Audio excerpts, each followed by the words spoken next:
So I've heard you're interested in starting a marketing consulting business. Maybe this year, maybe next year, but you're thinking about starting it. And guess what? I've been in business for 5 years. So I want to share 5 things I've learned 5 years as a marketing consultant. But before we get into that, I just want to sort of give myself a bit of a happy birthday. I mean, I don't think we celebrate our business milestones enough, and I haven't actually ever celebrated a business birthday before, but I thought 5 was a big chance to actually celebrate this one. And so I've got my tea, I'm ready to get personal with you and really deep dive into these 5 different things I want to share with you as to things I've learned being a marketing consultant. So I really hope these tips help you get started. I'll be sharing what's worked, what hasn't worked, but feel free to comment below with anything that is resonating with you, or if you have any questions about my journey so far as well. So first up, choose a niche. So a marketing consultant can literally be, you could do anything. There's so many different areas of marketing you could focus on. When I first started, I was very general. I did a bit of everything. I did a bit of social media, a bit of copywriting, a bit of emails, a bit of just strategy work as well, like creating a marketing plan for the year and so on. So my background before becoming a marketing coach or consultant was in marketing, and I had worked for about 6 or 7 years in corporate. So I'd climbed up the ranks from marketing assistant to coordinator to executive to manager, and got the whole way through, and then was sort of like, now what? Which was when I started my first business, Chief Active, which is a healthy lifestyle platform. And then I sort of evolved into helping small businesses with their marketing strategy. So starting off as a generalist, I knew a lot of different stuff, but wasn't really a specialist in anything. The hard thing about selling yourself as a generalist is you don't know what content to create and what message to share. So in the last few years, I really dived deeper into email marketing, which you would have noticed if you've looked on my channel before, or if you're new here, hi, I'm so excited you've landed on this one. But a lot of my videos have been on email marketing, right? So I chose email marketing because it's a niche that not that many people were talking about. It's not the sexy version of marketing like Instagram or social media or TikTok or whatever's the latest thing. And so it was something that wasn't really talked about a lot, but it's something small businesses need to do more of, and a lot of them are completely forgetting this is part of their marketing strategy. So that's why I chose that as my niche, and I could just really deep dive into understanding email marketing strategy, copy, types of things I could write for my clients, and so on. So when I say focus on a niche, it doesn't mean you don't take on any other work. If a client that you really want to work with wants you to do something outside of your niche, you can say yes if you want to. That's not a problem.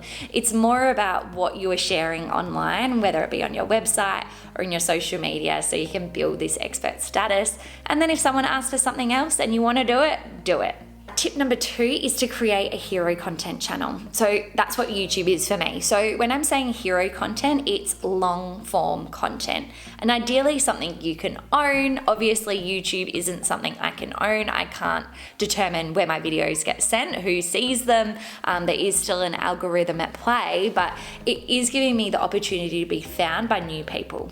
So if you create a YouTube channel, a blog, or a podcast, I would highly recommend choosing one of these to create long form content, not focusing wholeheartedly on Instagram and posting every day of the week on Instagram with a hope that it's reaching your ideal client. Create some content that's long form, and then you can pull bits of that out and create social media content and emails moving forward. While I do think you need a presence on social media, if your clients are hanging out there, you don't want to make it your entire strategy, especially if you're planning on creating educational content. Don't just create it for social media, create it in some long form capacity. Number 3 is build an email list. So even if you're not an email marketing expert, start growing your email list. It's really an important thing to do, whether it's for one-on-one clients that you want to work with, or if you are wanting to create more of a digital brand where you're sharing one-to-many offerings like a course or a template, or you're wanting to create a community or membership, then you're going to want an audience to sell to. And email marketing is the best way to sell to that audience, because every time you reach out to your audience with a newsletter, you can be sure that that newsletter is going to land in their inbox.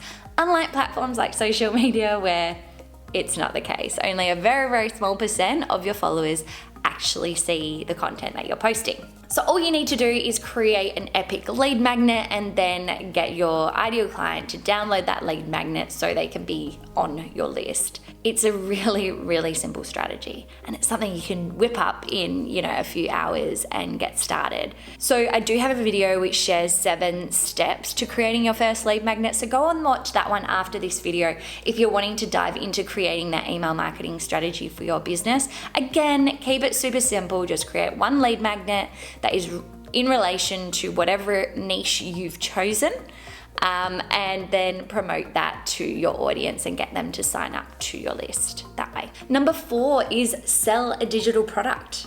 So the thing about being a consultant or a coach or a freelancer is you're doing one-to-one work, right? So it means that once your clients have booked you out, all your time's been booked out, you can't make more money. There's no possibility of it unless you're going to work crazy hours and burn yourself out. So you want some sort of digital offering. And this does not have to be a course. This does not have to be a mastermind or a coaching program or a membership. It could be as simple as a template or some sort of guide or something that's going to make your ideal clients' lives easier, that they're going to buy from you digitally, and you can just send it to them. So I've seen VAs do this before, where they've maybe been in more of a website niche and they've created a website template. So they can sell that to prospective clients and say, here you go and do the work. And you can buy this template from me for $150.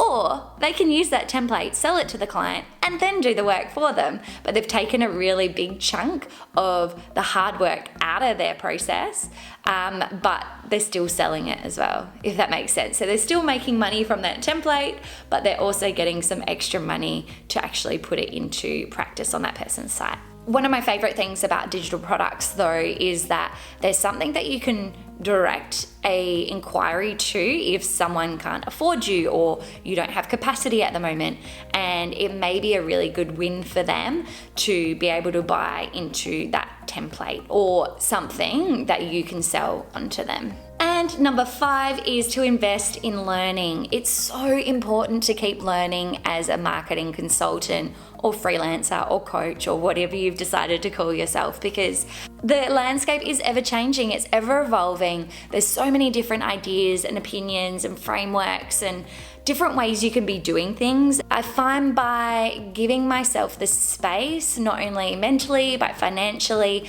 to invest in some sort of program or course a couple of times a year, it keeps my ideas fresh, it keeps me excited, it keeps me motivated, and it allows me to tap into something different, whether that be a course on copywriting, which I've done recently, or one on human design, or one on, building a brand story. So it helps you to really fine-tune your craft, and it will excite you and give you different ways of working with your clients as well. So I've got one more bonus tip to share with you, but I just wanted to summarize my top 5 tips. So first up, I want you to choose a niche and really hone in on what that niche is. Number 2 is create some form of long form content. So whether that be a blog on your website, which is probably the easiest avenue to take to get started, a YouTube channel or a podcast. Number 3 was build your email list. So make sure that's part of your strategy from day one.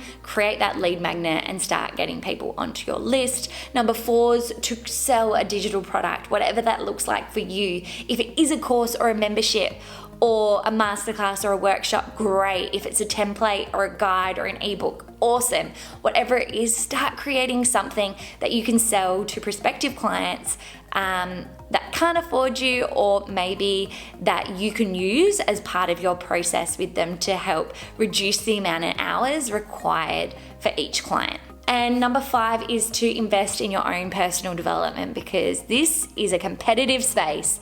Being a marketing consultant is so competitive. You want a little bit of an edge above your competitors and make your clients have the best experience possible, and give yourself a little bit of excitement as well along the way. So number 6, the bonus tip is celebrate your wins. So like I said before, I don't usually celebrate my milestones, and this is something I need to change in my business. So thank you for celebrating my 5th birthday, my 5th biz birthday today. My biz birth baby is 5, which is incredible. So if that was a human baby, they'd be in kindy now. Oh, my goodness.